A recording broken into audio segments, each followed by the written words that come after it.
Right, hello folks, welcome back to the channel. In this video we're going to talk about a fishing line.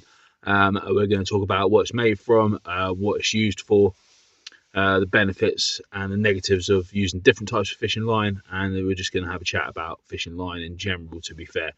So this is predominantly a beginner's guide to fishing line and what it is ultimately used for. Right, so the types of different line that we're going to look at today are going to be as follows. So we've got traditional mono nylon fishing line, which is here. We've got braided line, which is here. We're also going to look at fluorocarbon, which is here. And then we're going to take a look at shock leader and also hook link lines for making fishing rigs as well. Right, so first up is monofilament fishing line. Now, a quick check on Google tells us that monofilament fishing line is made from nylon, which is extruded into a single continuous filament that is left untwisted. So it's one continuous piece of line, which is there. Ranging in strengths from a couple of pounds all the way up to 150 pounds in diameter for targeting things like conger reel. Your mostly fine monofilament line is the popular choice of line that most anglers will be using. And if you buy combo packages or ready to fish packages from your local tackle shop, they will come with a mono fishing line on as opposed to a braided fishing line. Personally, for myself, I've recently changed over to using the mono fishing line from the braided line. Both have their strengths and weaknesses, and we'll go over them in a second. So yeah, at the moment I'm using a monofilament, which is the Anova Silk, which is here, which is in a 15-pound breaking strain in colour red. There we go. So that is loaded up onto my spool there, and onto that I have a shock leader. When you buy your fishing kit from your tackle shop, ask them to add a shock leader on for you if you're using monofilament line especially. It's just a safety barrier. By adding the shock leader, you then tie that onto the line, which we'll do in another video. I won't do knots in this video. You then increase the strength of the line upon casting, which is safer. So the rules of using shock leader are that for every 1 ounce that you're casting, you add 10 pounds worth of shock leader, I believe. Correct me if I'm wrong in the comments. So yeah, so every 1 pound of lead that you're casting, you add 10 pounds of shock leader. So for a 6 ounce lead, go 60 pound, or possibly even go a bit more, 70 pound, just so you're safe. For a 7 ounce lead, go to 80 pound, and so on and so forth. But yeah, your tackle shop should be able to tie you the shock leader on to your fishing reel if you're new to fishing and you've recently bought a combo. So back to monofilament fishing line. So monofilament fishing line, like I say, the strengths vary. So like I say, this one's 15 pounds. You can go 12 pounds. There's 18 pounds, and it goes up in strengths all the way through the 30s, 40s, 50s, 60s to whatever you desire. The strengths on most normal pre-spun or pre-comboed reels are usually about 25 to 30 pound fishing line. It's quite thick, and that's what's on there. Anglers that are using monofilament fishing line on bigger fixed ball reels, they tend to drop it down to like a 15-pound line or even a 12-pound line, and they tend to look for ones that are slightly thinner in diameter to fit more line onto the spool. So the strength of the monofilament line is indicated on the front of each spool that you buy, but like I say, if you are in doubt, just ask your local tackle shop dealer and they will help you with that. Monofilament is quite stretchy, which is there. So when it is on your fishing rod and you cast your line and your weight and all your rigs out there into the sea, it will sit like that. It's pretty good actually for fishing in rougher weather. I found it better than braid for fishing in rougher weather. But there's upsides and downsides to fishing mono over braid. So yeah, on the plus side, the cost of monofilament is a lot cheaper than braided fishing lines. The performance, you get a slight downturn in performance because you tend to use a bit more monofilament fishing line. It frays and so on and so forth. But you know, that's what it is. And then sensitivity, if you're fishing it on there, you might potentially miss smaller fish and not see bites of smaller fish, but when you do get a big fish, you'll know about it. Right, and yes, that is pretty much mono line in a nutshell, and we're going to move on to braided line now. Right, so braided fishing line is here. There's loads of different types of brands of braided fishing line. This is the one I have to hand. So what is braided fishing line? Quick check on Google again. It tells us that it's synthetic polymers which are woven together in strands. There we go. Braided fishing line is a lot more expensive than the mono fishing line which we just looked at. You get a spool of mono fishing line for about 10 to 12 pounds. If you go up in strength, obviously it costs a little bit more thickness. Braided fishing lines tend to range from about 10 to 15 pounds all the way up to about 30-35 pounds for a spool. In my experience, the cheaper braided lines are pants. That's my personal experience and personal opinion. I tend to find that all the cheaper braided lines that I have used in the past have wind knotted, so when you cast them they kind of like spool round themselves, and they're just not very well made to date, that is. So all the braided lines I've used and fished with to date, the cheaper ones, have been absolutely pants. So if you're looking to fish braided fishing line, it is quite expensive compared to using the monofilament fishing line. A packet of fire line like this one here is the one that I was using before. Is around about £25 to £30 for a packet. The plus side is that you can attach the braided line to your fishing spool, which is here. So if you're using a thinner braided line, so what I was using when I was fishing matches and things like that was like a 20-pound braided line, 24-pound braided line, and that was added to the spool. But before adding the braided line, you backed it with a monofilament to stop the braid from slipping around the spool. Sounds a bit complicated, but it's not. So yeah, braided fishing line here. If you're looking to use braided fishing line, anglers tend to again go for the lower diameter lines with the highest strength. Typical beach fishing line, you'll be looking at, like I said, around about 18 to 20 pounds, maybe a little bit more.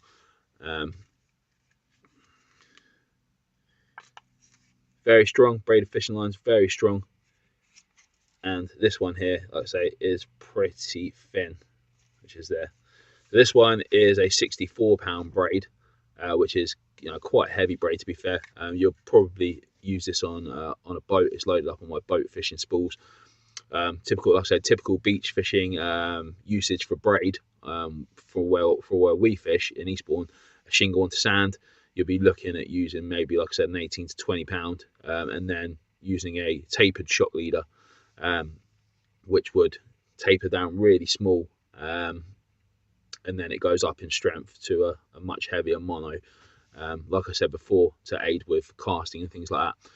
So yeah, there's two different types or two different ways that you can use braided fishing line. The first one is to add it to your spool and then add a shock leader if you're using the lower diameter braided fishing line. For myself personally, I was using the braided fishing line straight through, so I was going for something like this, which was 60 to 70 pound braid straight through, and then not having a shock leader on.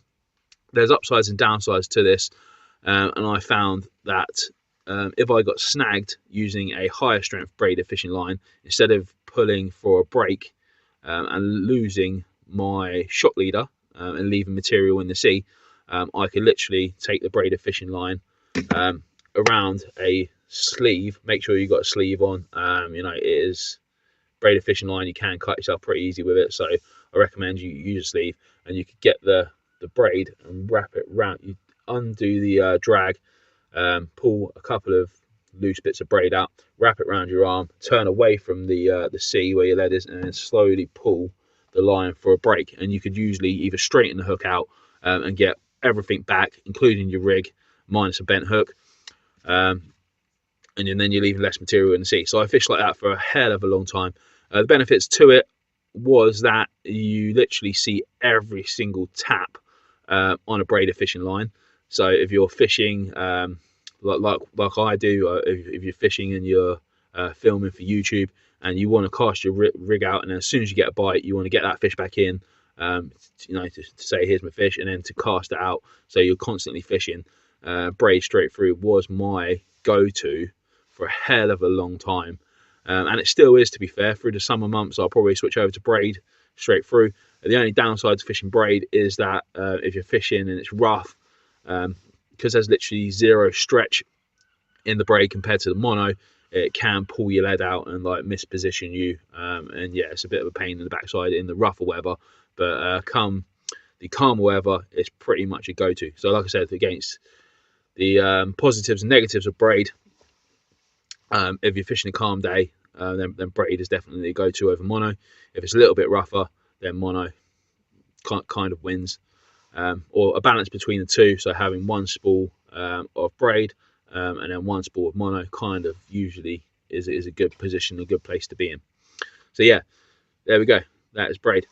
Cost of Braid, like I said, is quite expensive, but you can get two uses. So you can put the Braid on the fishing reel, and then when it starts to wear down after 6-7 months, you can actually take the Braid off and then reverse it back onto the spool. So the rubbish line's at the bottom of the spool, and then you've got the fresh line at the top of the spool. So that's the benefit of it. So you kind of can get two uses out of it, but the initial outlay is quite expensive compared to the traditional monofilament fishing line. Sensitivity of Braid, like I say, you literally see absolutely everything. All the little white and bites and little dab fishing bites look like massive fish, and then when you do get a huge fish, it literally pulls the rod completely round. So yeah, the only downside to the Braid, like I said, is when you're fishing in rough weather, it's not really great, and it does put a lot of stress on the rod rings and also on the reel. So if you get snagged up with Braid, or if you get snagged up with any line, don't try and pull for a break using the reel. I've done it before. I've broken reels, and it's not worth the hassle. Like I said, just wrap the line around a clothed arm or heavily padded arm, turn around from the seat and pull the line, and you should get your bits and rigs back. I'm probably going to get some stick from that in the comments, actually, because I've told people that before, and some people don't like it, so it is what it is. So that is pretty much Braid there. I say positives and negatives against using anything in fishing, so that's hopefully my 2 pence on Braid. Right, next up we're going to look at Fluorocarbon fishing line, and this one is actually Fox, so it's a carp fishing brand, but it's the only one I could find, and all the other fluorocarbon lines are in my bass fishing box. So fluorocarbon then is, according to Google search, polyvinylidene fluoride, which is a material combining hydrogen, carbon and fluorine molecules, which in turn the process is pretty much similar to making nylon monolines. So there you go, there's the science behind it. Fluorocarbon is used predominantly in, I would say, in clearer water or in summer, when you want the fishing line to kind of be like invisible under the water. It's also used in lure fishing as a leader material. So you'd have your Braid, which is mostly used in lure fishing because of its high sensitivity, and then as soon as you feel the fish take the lure, you can lift up and you get the fish on. So fluorocarbon is used at the top end of the braided line, which is on the reel. So it comes on from the reel out the top of the ring, and then you tie a fluorocarbon leader on, which is usually around about 2 foot in length, and it kind of acts as like a rubbing leader for when you're fishing around rocks and things like that. Also, when the lure is presented this side, when you're pulling it back through the water, because the line is clear and it's pretty much invisible underwater, the lure seems more natural in the water. Also, people use it for hook links on their sea fishing rigs, and again, like I say, it just acts as like an invisible material that the fish can't see, and then your bait is kind of like here without there being a visible line, if you like, sort of thing. I haven't really used it myself, to be fair, apart from in the lure fishing. I will give it a go this year, and give my own 2 pence on it as the year progresses. So there is fluorocarbon fishing line, nice, short and sweet, and that is what it's used for. Right, so the next line we're going to talk about is shock leader. And it comes in these kind of like disky sort of compartments and things like that, as you say. And shock leader is used for, or this shock leader is used for making rig bodies. You can get a tapered shock leader and also grease weasel shock leader, which is used for adding on to lower diameter monolines like we explained before, and is used to aid casting. So these sort of shock leaders are used for making rig bodies. You can get a tapered shock leader. A tapered shock leader is a shock leader that starts at one end really thin in diameter, which helps you knot to the monofilament fishing line, which is on your fishing reel. When you are buying a tapered shock leader, which is usually made by ASSA, I don't have the box with me to hand to show you, so I do apologise. Usually you'll cut off the first 2 foot of the shock leader at the thinner side and then tie it on to your monofilament fishing line. Thank me later. But these ones here, so this one's from Gardner, this one's from Akios and Anova, which is there. I was using the Gardner Slinky line for a hell of a long time, but unfortunately it seems to be quite hard to get hold of at my local tackle shop now, so I've moved over to the Anova shock leader there. There's also a shock leader from Suffolk as well. I mean, they pretty much all do the same sort of thing, to be fair, ranging in strengths. So I kind of use between 60 to 80 pound is kind of like my go-to strength for shock leader. And like I said, this is used for making the rig bodies. So when we do our rig making videos, check them out in the rig making playlist. The main body of shock leader is used making these. There we go. Right, and then lastly, we're going to look at hook link material, which is here. The most popular brand of hook link around this local area is Amnesia.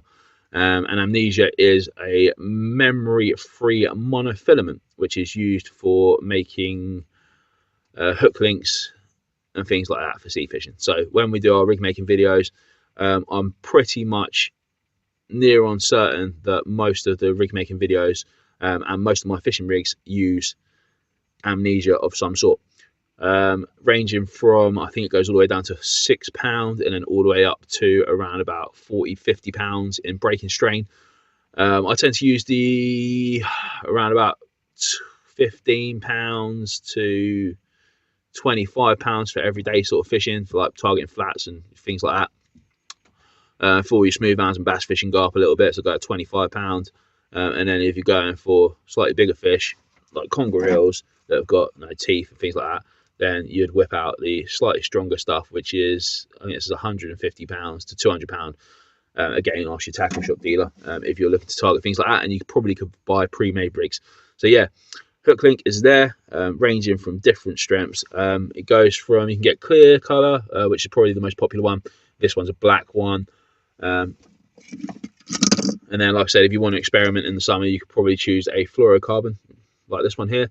The fluorocarbon for sea fishing, I think it's called Berkeley Trilene, is the one that I'm using at the moment, which is, you know, pretty good. So yeah, you go.